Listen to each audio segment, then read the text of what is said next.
Hi, yeah, we are live. Oh, hi everyone. I am Franca Idoko Isaac. I'm your girl. I'm here again. Welcome to my YouTube channel.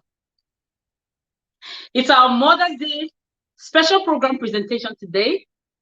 And stay tuned for a very informative and well-packed, educating session with our beautiful guests in the house today.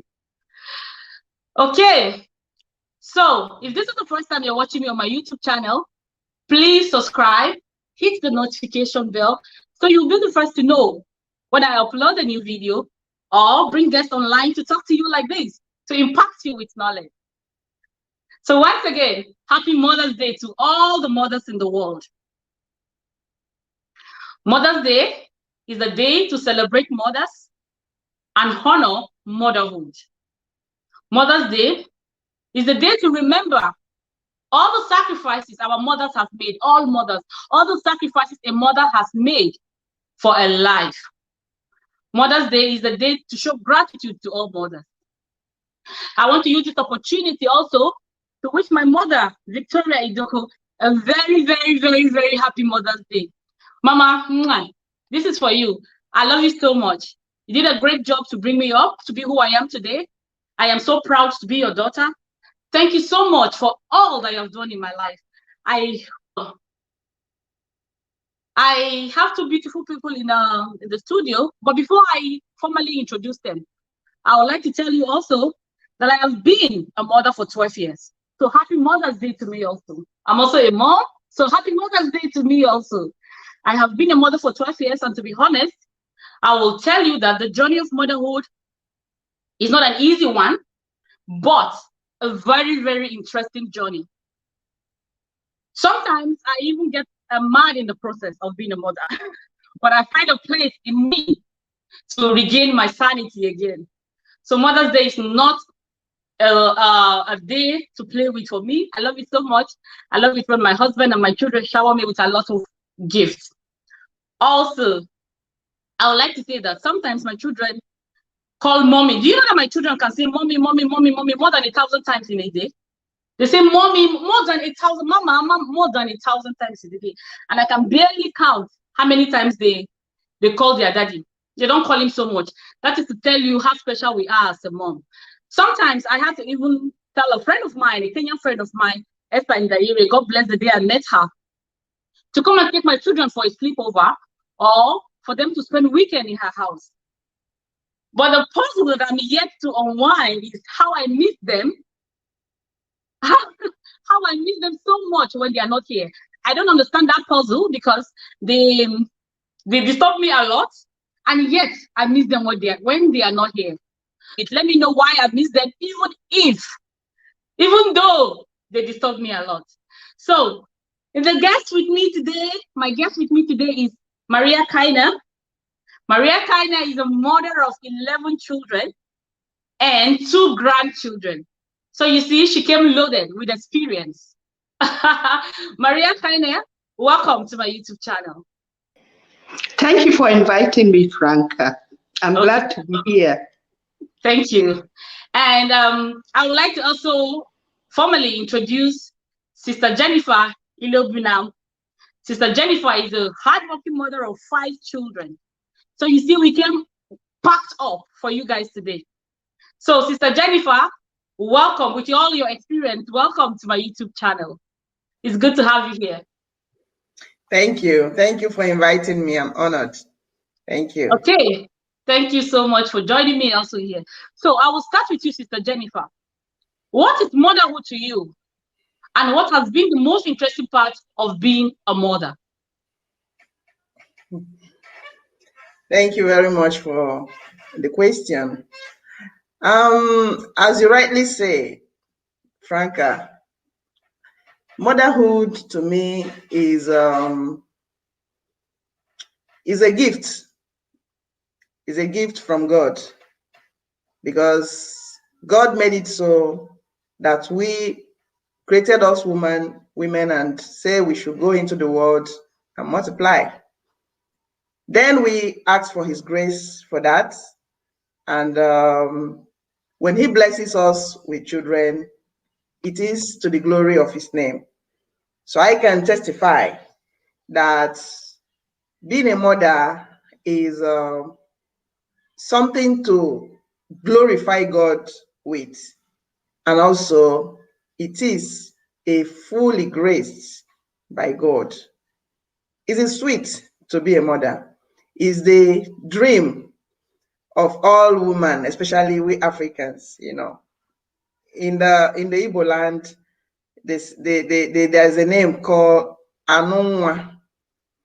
Anunwa, that means you marriage is for children, as you know. Wow. So you got married just to have children. First thing is to have children. And when you are able to have it through the grace of God and the help of God, I think you are fulfilled as a mother.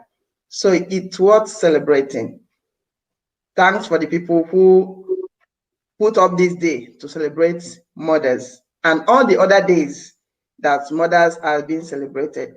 We need to be celebrated. It's not an easy journey, you know. Once again, I said, in Igbo land, after giving birth to a child, when the men and women will come to greet you, they will say, "My dear, you are welcome." That is it, no, welcome, because you go, they know you went to a journey and you came back safely. So it was celebrating. Thank you. Thank you so much for that beautiful answer. Motherhood indeed is worth celebrating. Sister Maria, what would you like to tell us? What is motherhood to you? And what is the most interesting part of being a mother? Yes, let me add to what she has said. Of course, it's a wonderful gift. And I would also like to say, I think for women that don't have biological children, that take up children and mother these children, those women are also really awesome. Because for me, motherhood is not just the duties we carry out as mothers, but it's the emotions behind it. This profound love you have for a child, this feeling that you could give up your life for this child, wanting to protect this child, always being there for the child, having fear that anything could happen to the child. So we always experience motherhood in different ways, but motherhood is for me a lot about these feelings of love, fear, pain, all these emotions we go through. And sometimes, of course, there are times where we feel down and you see that kind of, you feel not appreciated by your children, but you keep giving this love. Like here in Germany, they have a saying, one mother can raise 10 children, but 10 children can't take care of a mother. So it's just about profound love and energy you give to these children. And the most interesting thing about motherhood to me is that initially we grow up thinking we're raising these children and teaching them. But at a point, you come to realize that you are actually also learning a lot from your children. And that was actually the most interesting part of motherhood for me, to actually realize that you are a teacher and also a student. Wow. Exactly. We are teaching the children and we are also learning from them. That's a very good one. Thank you so much, Sister Maria, for that beautiful answer. So I would also like to ask, how do you discipline your children? I live in Germany, Sister Maria lives in Germany, and Sister Jennifer lives in Italy. Because we all know, for example, in Europe, you're not allowed to smack your children and stuff like that. So how do you discipline them? Do you believe in this method? Because we were raised in a different way and we turn out good. So, Sister Jennifer, what will you say about this method of raising children? And which method do you think is the best? Thank you very much. You see, disciplining children by smacking them or punishing them, as you said, is the method in which we grew up as African parents. And living in Europe and raising our children here in Europe makes it very difficult for us to, to manage the education or educating our children in terms of discipline. It was not easy because you can't smack them. Yes, you can't punish them more than necessary. Then at that point, what do you use? I really don't like smacking children much because I was smacked when I was little. So not really by my parents, but by the aunties I lived with. So I hated it. But then sometimes I still thank them for doing that because it was a way of correcting me, But too much of it is not good. So when my kids were growing, I don't do much smacking. I talk, and sometimes I will say what I do to them. Yeah, I understand. But I smack them a little, especially at home, not in public. You Yeah. must be diplomatic in these things when you're living in Europe. Something you must do because sometimes your head will blow up and you really want to smack them, but you smack them with care. In Nigeria, they smack us with everything that is available. But here you do a little bit of that. And I also learned talking to them. I do smack them. I draw their ears. That is how I I do my own smacking.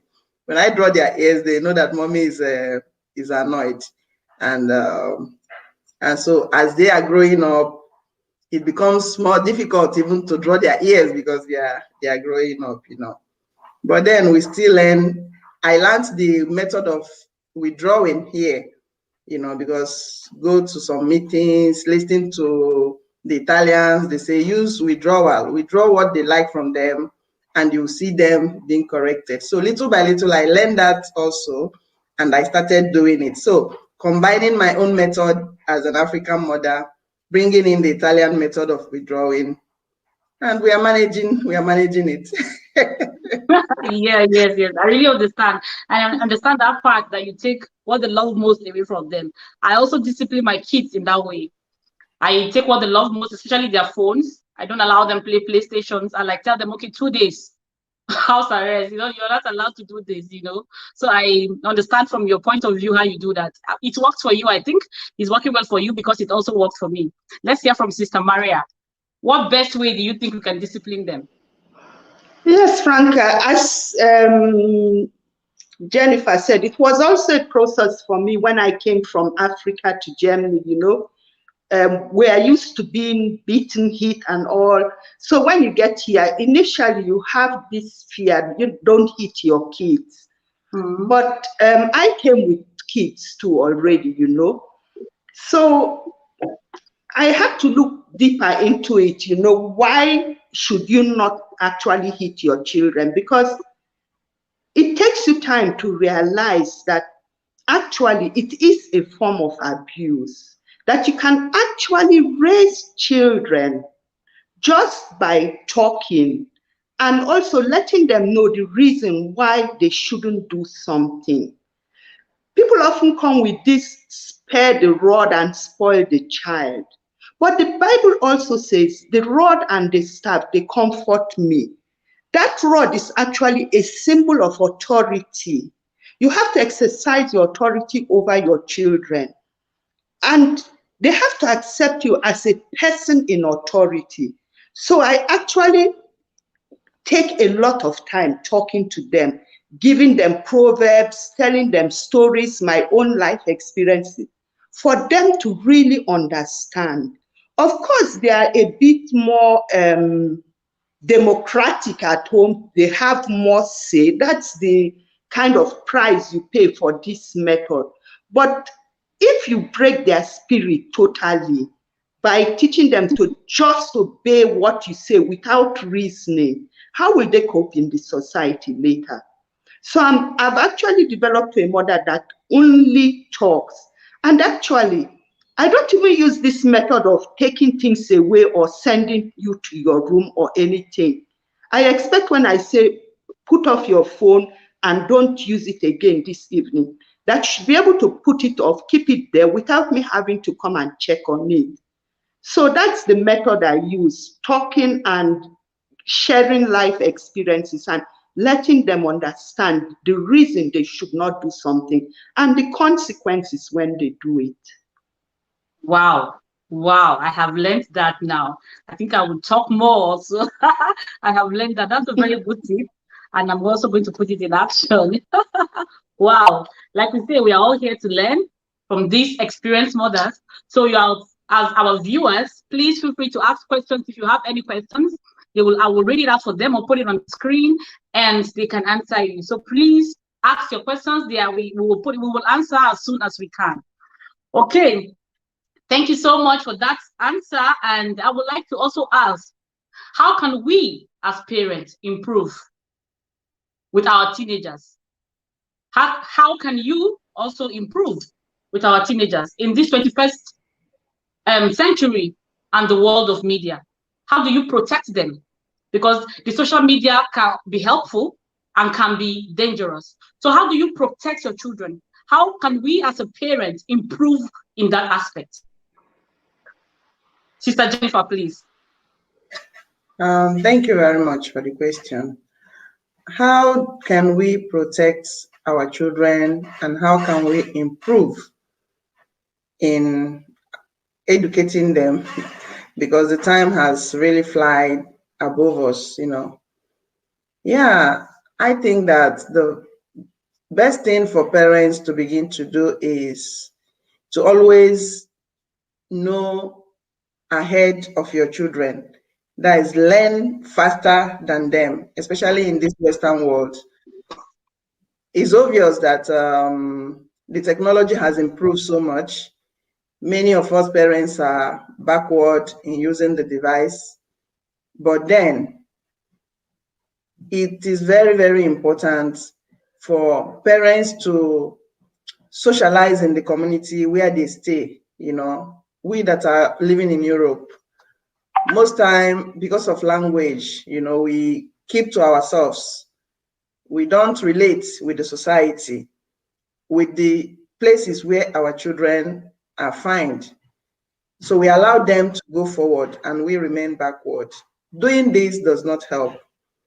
If we as parents try to interact with the society, with the schools, with the friends our children are making, then read more of daily, what is going on daily in the society, listen to news, and read more meaningful stories and books and experiences of other parents. Go to meetings when it is called, when something that has to do with children is being discussed, because this is the area where most of us are lacking. We tend to remain in our home, using only what we have as African parents, even though most of us came single, got married, and begin to have our children here. No any family backup, but even if there is. So I believe that if we did not go forward and help our children, as soon as they begin to know more than we do, we can't help them anymore. As long as they know the society more than us, because talking about schooling, you can't even help them in school, most of us, because of the language. You say, I don't know what you are doing. But interacting with the adults around them, believing the adults that are working with them, this will help us to monitor what they are doing, know what they are doing, and be able to correct, But if we remain in our own opinion and don't want to do anything for us, our children are the best, they know everything. Before you know it, they are being misled, and you'll be pursuing them as if you are pursuing a chicken, and you won't be able to stop them anymore. Thank you. Thank you so much for that. Wow. Like we said, we are learning. Sister Maria, please, what do you have to say about that? Yeah, she said a lot, Yes. I think to add to that, it's very important to listen to our children. We have this culture more of talking than listening to the children. We have to listen to them and understand where they are coming from, and also realize that they are living in a different environment. Most of us want our children to excel in this environment, but we don't want them to learn certain things that are happening in the environment, but one comes with the other. So when it comes to something like media, you can install apps in the phone of a child or anything, but when these children get to teenage age, you can't stop them from having access to media, porno or media, and all those things.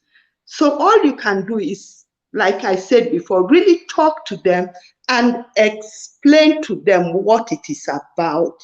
Like you have to really be friends with your children, come down from that high pedestal.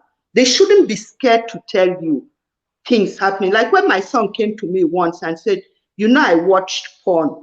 In my mind, I was like, I said, oh, really? What did you see? And he explained everything he saw on it. And I explained to him, I said, what you saw there, it's not normal what happens between a couple. That's like how you watch in a film. Everything is exaggerated. And sex is actually a beautiful thing between a husband and a wife, but it's not meant to be done in such way. So it's abnormal and you shouldn't really watch it. And when you explain it to the children, because you can't force them or stop them, but you have to really explain to them why it's not right and why it's not proper, which is really difficult, but we really don't have any option, because even if you stop it at home, they can go out there and watch it. So I think that's our only option, explaining to them and also bringing them up with a religious background to understand the real values and morals in life. Wow. That's very good. That's very explicit also. And you answered my next question. With this last question, you answered my next question, which was supposed to be, do you have a friendly relationship with your kids or strictly parental? And you answered it already, saying you need to bring yourself down, not so strict, so your children can tell you whatever they want to tell you and stuff like that. That's very nice. So you don't need to answer that for me again, because I already got it from you. But I don't know, Sister Jennifer, you want to tell me something about that? How do you have a friendly relationship with your kids, or is it strictly parental? I believe I have a friendly relationship with them. No, I have girls. My children are all girls, so we have this feeling together. When they were still a little, I am friendly, but I am not the type that talk. I don't talk so much with them. We don't do much talking, but a gaze of eye, when I gaze at them, they really know what I mean. They are free to talk to me, though I am the shy. I don't, let me say it, I still have this African thing in me, just as Maria Kaine is saying. I've never been able to maybe discuss with them anything that has to do with maybe sexual relationship or anything, because I look forward to see something different in them. I always pretend, to chip in something, discussions, because my girls are big. Two of them are big. How old are they, if I may ask, please? My first daughter will be 24 this year. Okay. And the second one will be 22. So I always try to, chip in some certain discussion, and they will say, "Mommy, no go there." You never reach. So, I don't come. I still feel shy to come up with some, but they know how I feel about whatever is going around them. They will always say, if there's anything to tell you, we'll do that. It's only the third one who will always say, he said one time, do you know that there was a time I fall in love with somebody? I said that I'll kill you if you. I said that I'll kill you if you mention this house. Then she said, but everything has finished. But I'm looking forward. Maybe whenever there is something, I'll let you know. So she's just different from the big ones, and she's also the one giving me tough time. But then she's the third. She's the third one. So I think I'm friendly with them. I'm friendly with them. And as Mariah Kaine said, we learn a lot from them. When they were growing up, they really begin to tell me the way not really me, because we dedicated a lot of time to them, but they begin to tell me the aspect that maybe we African parents are not really doing it well with our kids. They always say, Mommy, a lot of children are suffering out there. A lot of children cannot speak with their parents does not listen to them. She'll say, why don't you talk to these parents? You do the linguistic and cultural mediator. They begin to tell me a lot of things where the children are really getting it hot, but I will tell them, we always love our children we can give our life for our children, but we are Africans. We are not the whites. We grow up in a different culture, and you cannot do, and it's difficult unless you have a learned parents who can be able to mediate in a different culture. If not, all you need to tell these children is that their mothers and their fathers love them to help. They can give their life for them, but there are certain things African parents does not tolerate. They don't even believe that it's possible, and it's really causing a hell of problem. As you said, Maria, you really need to bring ourselves down and forget all those things, because our children are democratic. They are very, very, very democratic. In Africa, you can choose their school for them. Here, you don't dare choose the school they are going to go. They will choose their school for themselves. And if they like the school they want to go, they will do their best there. So those things we do there, it can't happen here. So we really need to begin to listen to them. And are we there? Continue. Yes. I lost you guys for a minute, and I came back. All right. So no, we need to listen to them more and bring ourselves down to to know more about them, and also be in our own little way friendly, Wow. Yeah, I think it's better. I also think we should talk to them a lot, try to be their friend, so they can relate it to when there's when something come up, they'll be free to talk to you. Just like Mariah Kaine said, her son came and tell her that he watched porno.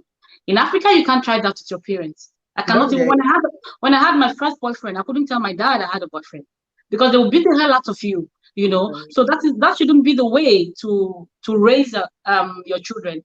It worked for us back then, but I think now, because like we said, because of this social media and because they have a lot with them, it's not going well like that. So I think it's better we talk more with our children, and like you all said, be very close friends with them.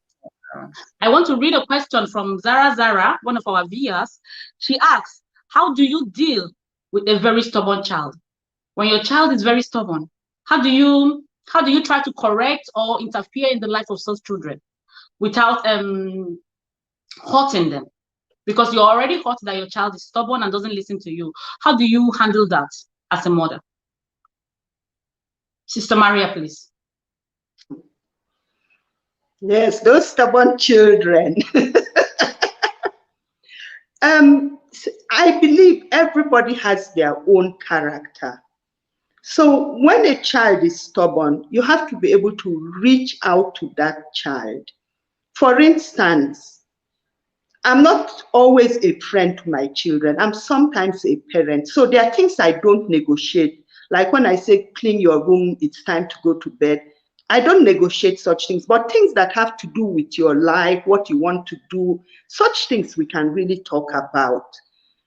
But when a child is stubborn, you try to find a compromise with that child. For instance, if you say clean your room and the child says, I want to do it later in the evening, then I would say, okay, but then really do it later in the evening, because if you don't keep to your time, then I'll have to force you to keep to my time. So you keep making compromises, and then there are certain things, it's just the nature of a person. You can't get 100%, but I try at least to get that child so far that it can fit into society without being a problem in that society. So some children, they'll do everything, but that's also not good. A little bit of stubbornness is also a good quality, can be a good quality. So just try to bring that child to that extent that it can conform in society without being in conflict, not expecting everything 100%. Thank you so much for that input. Zara, I hope Sister Maria answered your question. So we will go to our next question. As an experienced mom, Sister Jennifer, tell us, what kind of activities can we practice with our kids to have that strong bonding, that connection? How do we connect with our children? What kind of activities should we do? Thank you, Franca. I can say that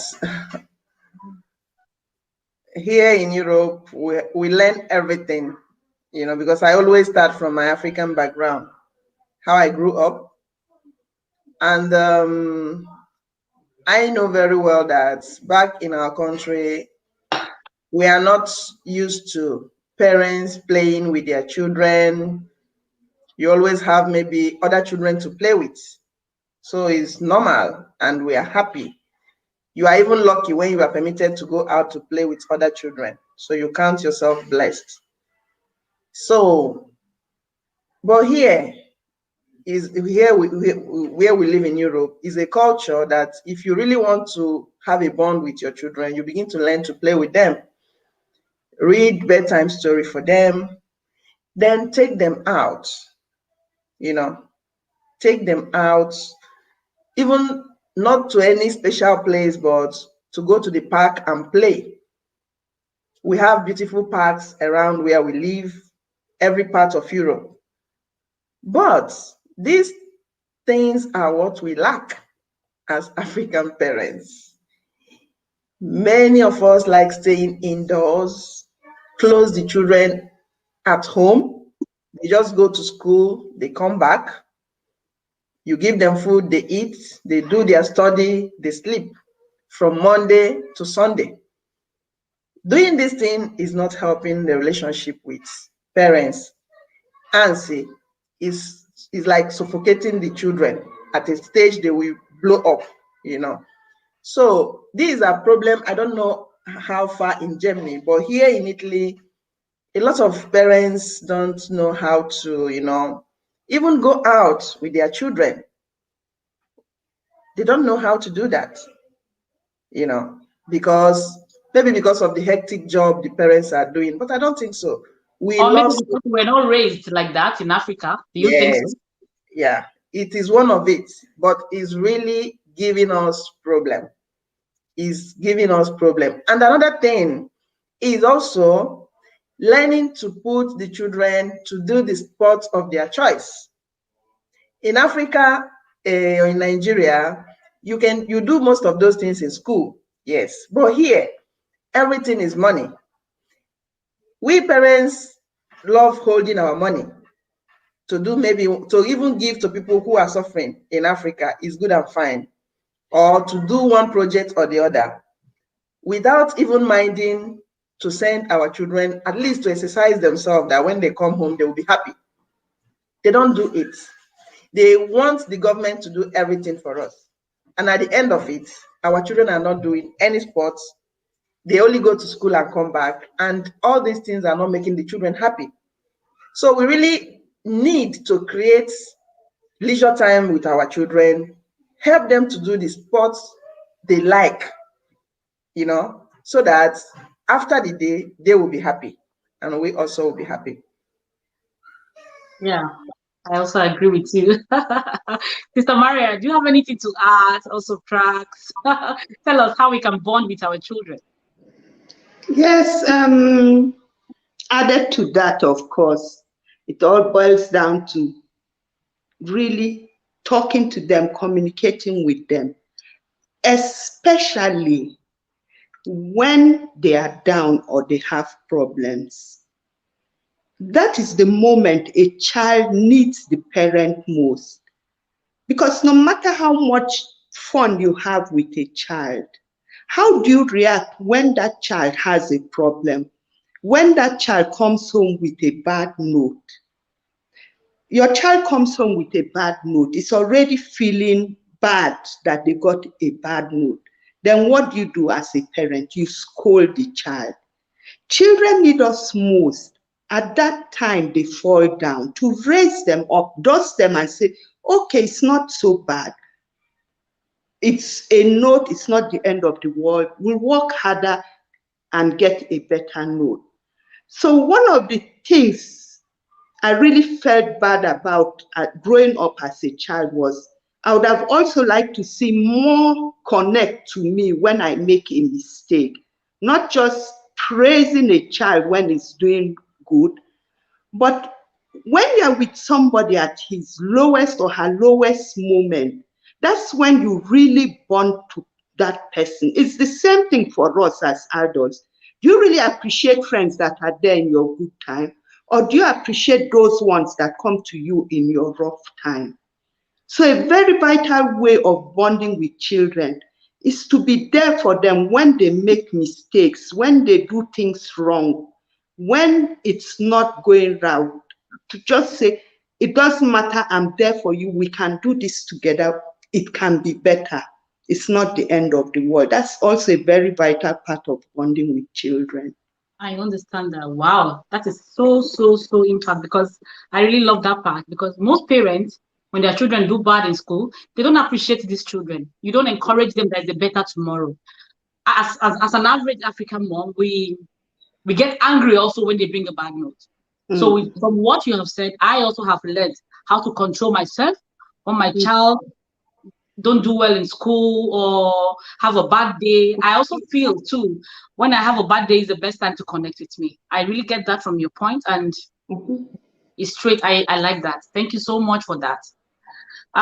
Sister Jennifer, how do you teach your kids to express their anger and frustration?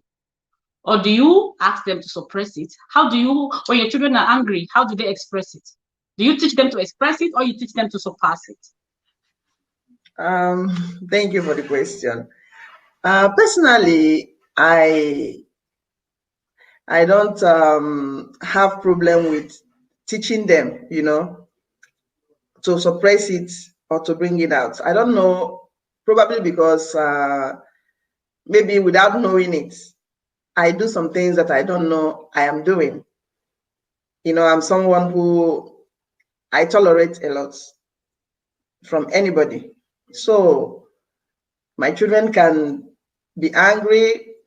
They will tell you whatever they want to tell you. Say they don't hide their feelings. So you know how they are. So you don't need to tell them, don't do this, don't say this. No. The funniest thing about it is that when we're talking about maybe a child being stubborn, I have a child that I said she might be stubborn, but her stubbornness is only at home. Her stubbornness is only at home. She pisses me off in her relationship, maybe with her senior ones, because being the African mother I am, we have to respect our senior. So whatever she does, as long as she did not respect her senior ones, because you have 8-10 years difference from them, so you have to respect them. So it pisses me off. You can get your highest mark in the school, but I am not able to. I still find it difficult because I want you to do that as a child. Respect your parents, respect your seniors, respect your senior ones. But we are working towards that. It's not easy when I complain, people said, how dare you complain, Jennifer? These children you will never believe it. When you see what, you can't believe she's stubborn outside. But when she come here in my house, she wants to be the head of the house. You know. So they are free. So they are more, they express too much. They express Okay. too much. So it's Okay. good for them to express themselves.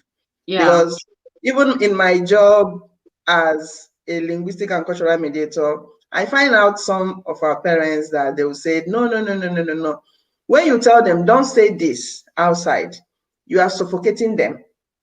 You are giving them problem. You know, don't say this outside. I always tell mothers, do your job as a mother. Allow your children to say the good things you are doing. Don't do any hidden thing at home and tell them not to speak. So let them to be free. So it's really good to allow them to say their mind and express themselves, even tell people what they eat, what they do not eat. That is how they live here in Europe, and you can't change it. Trying to change that mode is you making them to be inferior, you know, than others. And this is not good when the children begin to have feel inferior, like from other children, you know. Thank you. It's always good for children to have that confidence in them. Well, Sister Maria, do you want to add? Do you have anything to say to that? How do you teach them to Yes, express anger? Yes, I can hear you. can you actually teach someone to express anger or to control it? I don't really know. I'm myself a kind of person, you can already read from my face when you're talking how I feel about what you're saying.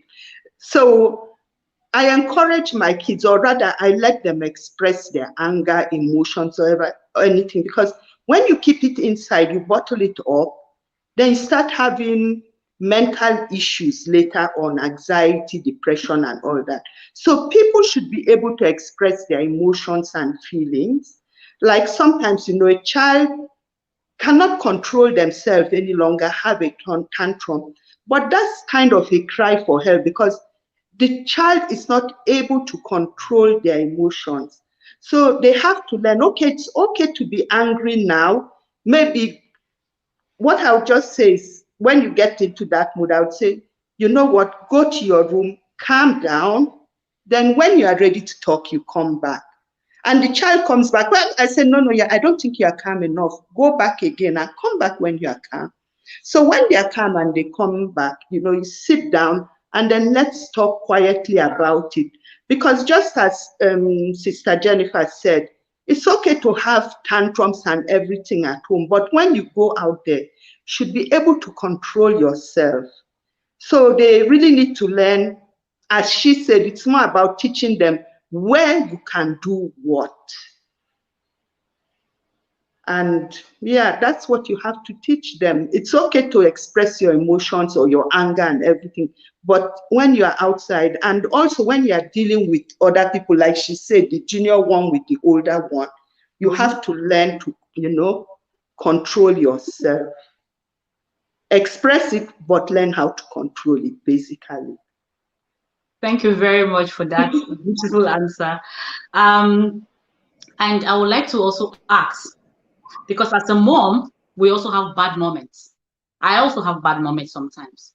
So, do you let your children see you cry, or you hide yourself to cry? Do you let them see you cry so they know that you have a bad time, and maybe the world is not a bed of roses kind of stuff? How do you express your actions, that action, to your children? Do you let them see you, or you just hide and cry? Sister Jennifer, please.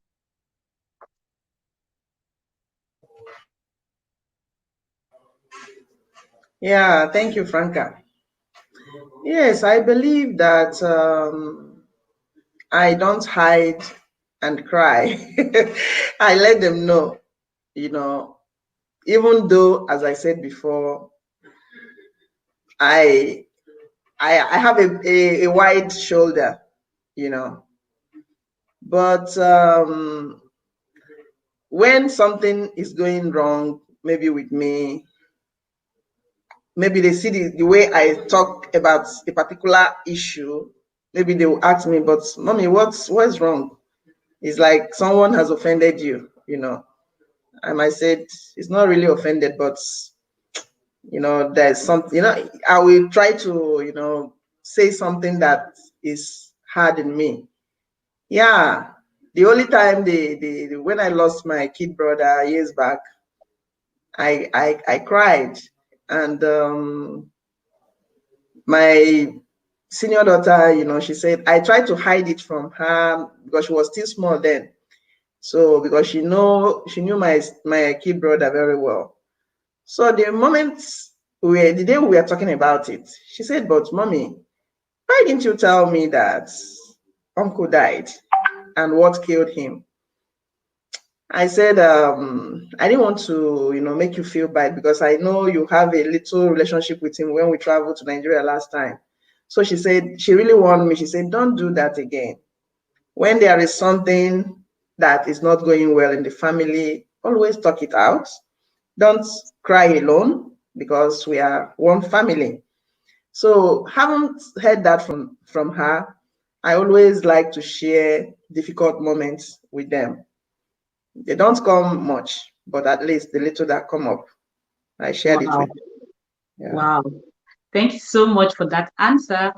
Sister Maria, I know you would like to contribute and tell us how you feel when you have bad moments with your children. Yes, this is a difficult one. When something happens, like in her case, she lost her brother, it's normal and natural to cry and be upset. And I think it's okay for kids to see you that way. But there are times when a lot of mothers, you feel kind of depressed, down.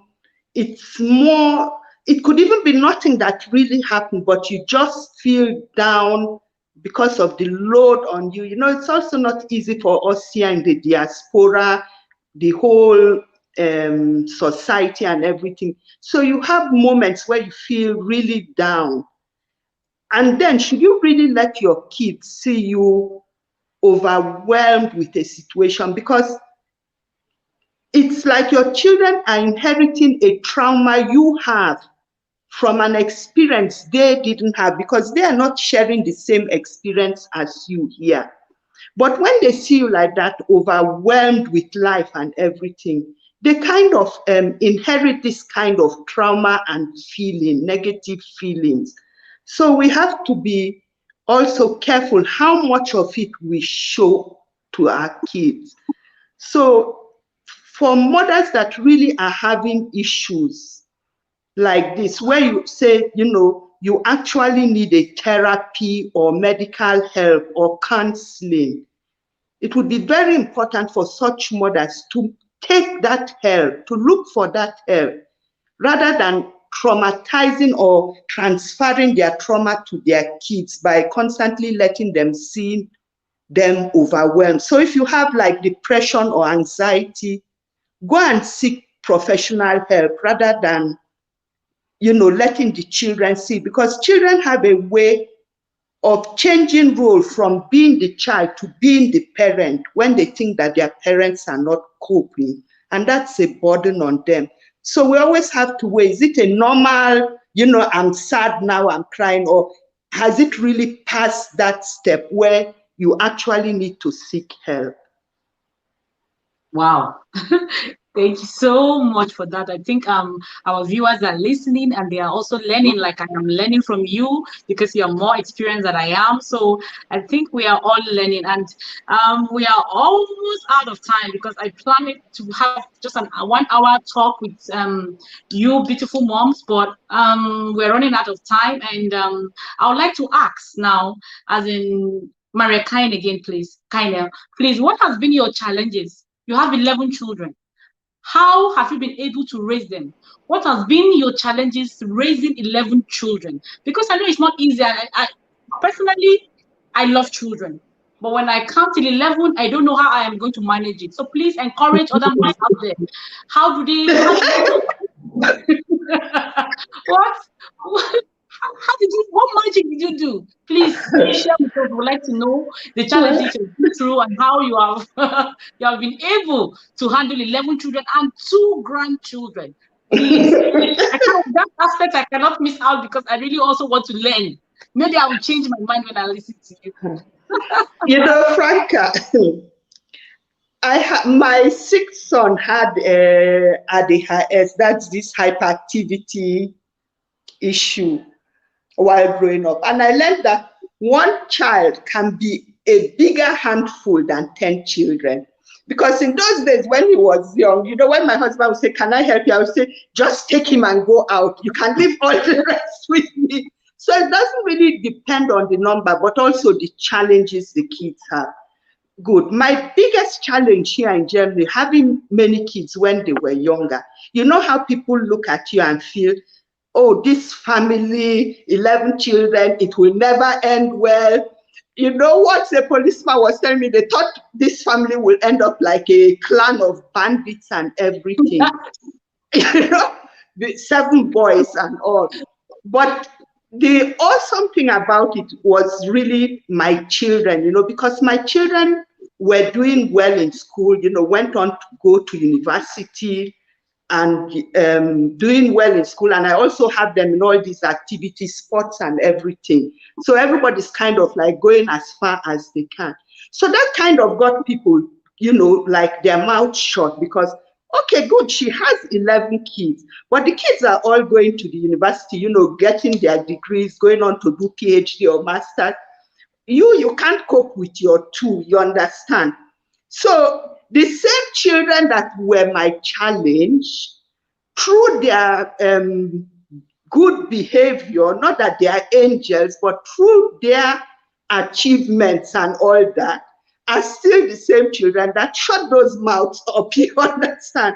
So it just kind of worked like that. That was really my challenge. You know, all these jokes, don't your parents have TV and all that? But thank God the kids are doing okay and everything. So people don't really talk much again. I can imagine. I can only imagine that. Yeah. Jennifer, you have 5. 5. 1, 2, 3, 4, 5. Please share your challenges with us. I think the viewers will also like to know. So we take 1 or 2 questions from them and then we make a close. Yeah, no, I want to congratulate Mrs. Maria Kaine. I don't know how you do it, but before I answer your question, did you have quadruplets, triplets, or is it one? I'm one at a time. You can imagine. And you got the No twins. Franca will kill a cow for her. She deserves it. This Mother's Day, she should be celebrated. I think she should be more celebrated because it's not easy. I have only 3, and I get mad sometimes. You can imagine with 3 children. So imagine how it's 11. I'm here in Europe. Germany is good for something. If you come to Italy and train 11 children, let's see how it's also hard here.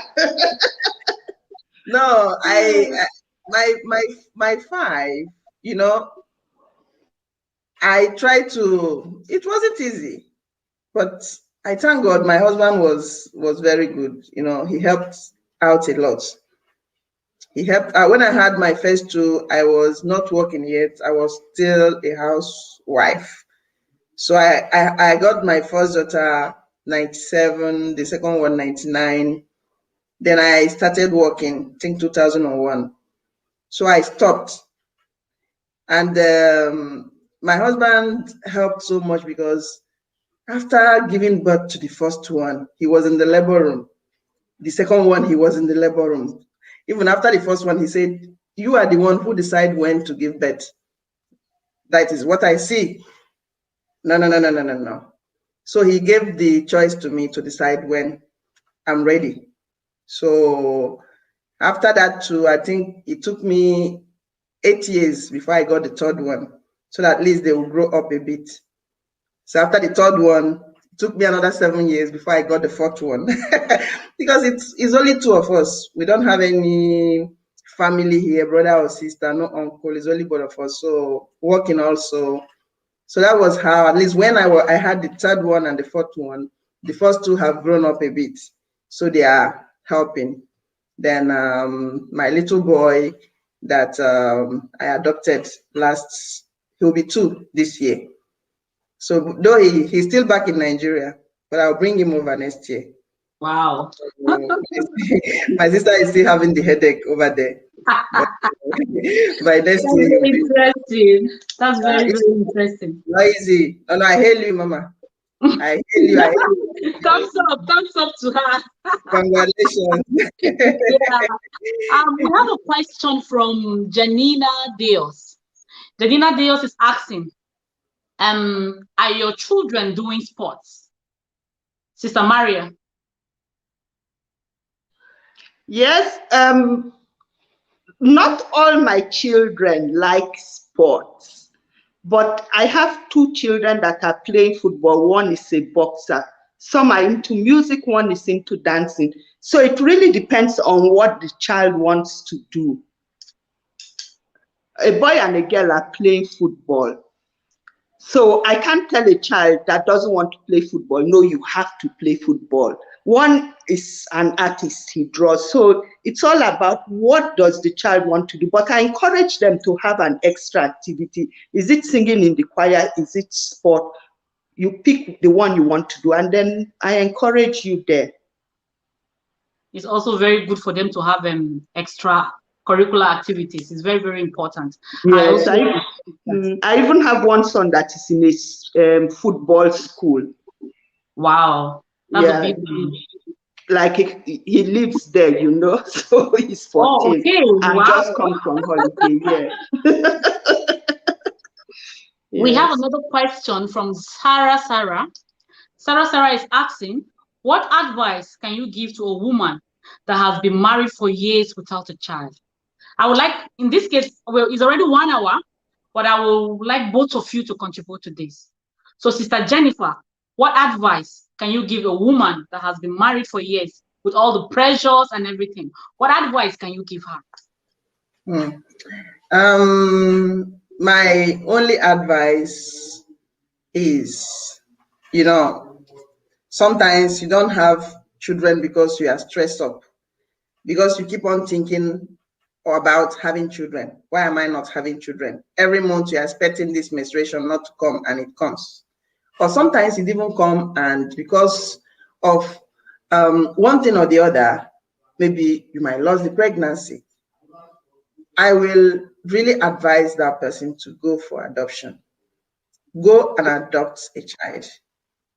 There are other mechanisms, artificial insemination and so on. But even as you try those ones, adopt a child. Because they might not be successful, Yes.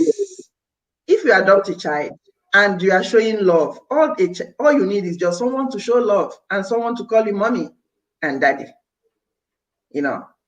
When you are doing this, God will bless you in one way or the other. But even though he does not, you have gotten your child to love, to train, to do whatever a mother does to his children, to that child. So go and adopt a child as you wait unto the Lord to do the rest for you.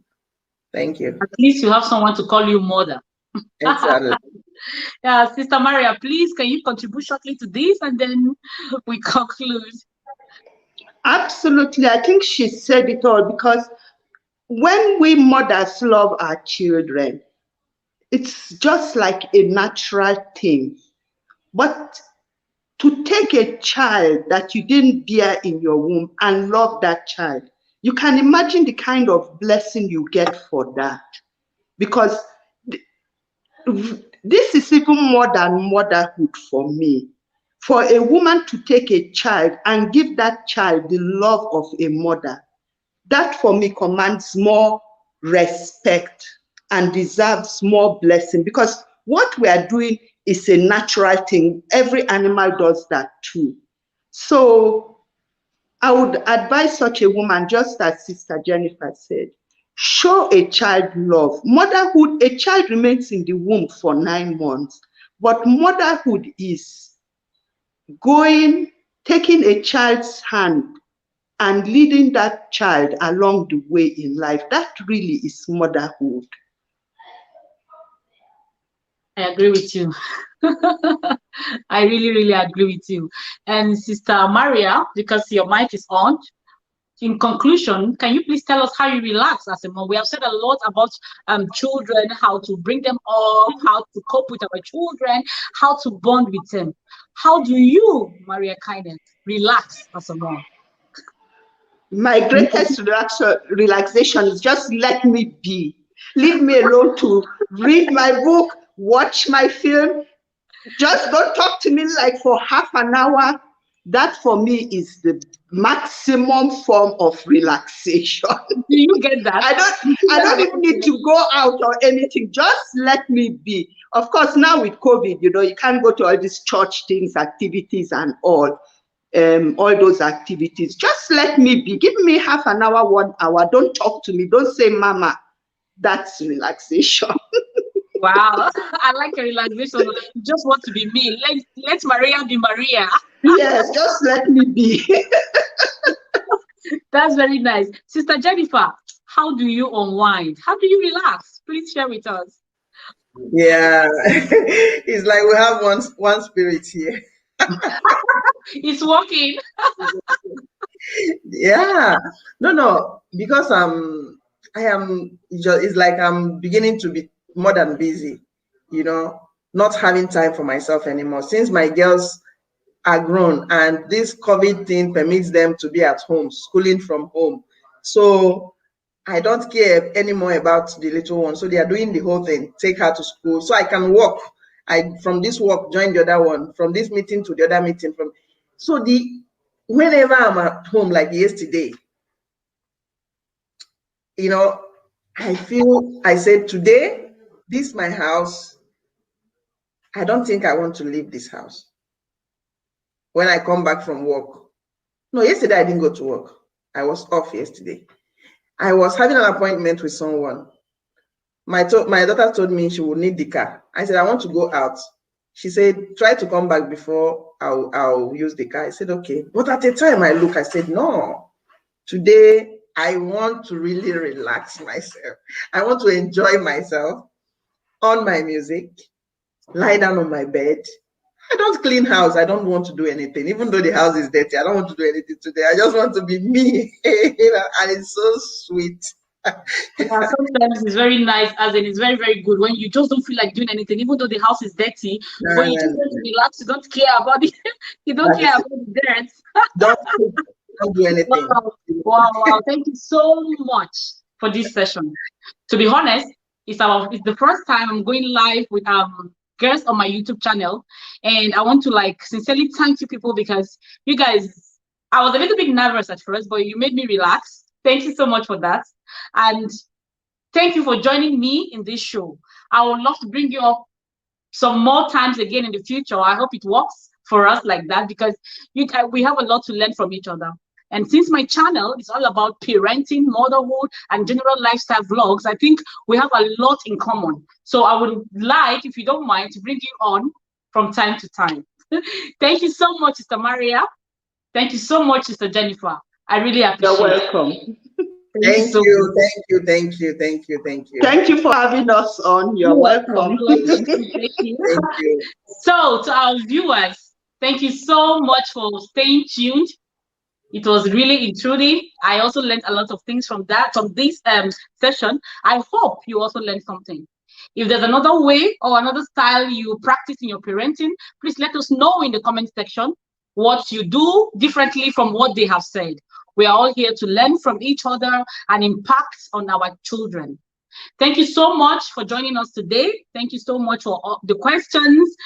I also learned from them. We also learned from them.